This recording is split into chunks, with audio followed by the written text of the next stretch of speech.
নাম রুফায়দা, অর্থ সামান্য দান। আমেনা অর্থ প্রশান্ত আত্মা। আসমা নামের অর্থ, এটা নাম। রাফিকা নামের অর্থ কমলবর্তী। নাফিসা নামের অর্থ মূল্যবান। উমামা নামের অর্থ ৩০০ উট। লাইলা নামের অর্থ মদ।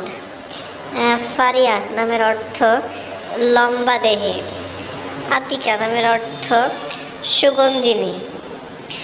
হুজাইফা নামের অর্থ সামান্য বস্ত্র।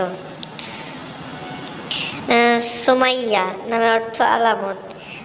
খাউলা নামের অর্থ সুন্দরী। হালিমা নামের অর্থ ধৈর্যশীলা। উম্মে মাবাদ নামের অর্থ মাবাদের মা। উম্মে আইমান নামের অর্থ আইমানের মা। রাবাব নামের অর্থ শুভ মেঘ, যে মেঘটি ভালো। আসিয়া নামের অর্থ সংবেদন প্রকাশকারিণী। আরওয়া নামের অর্থ কোমল ও হালকা। আনিসা আনিসা নামের অর্থ ভালো মনের অধিকারী। জানি না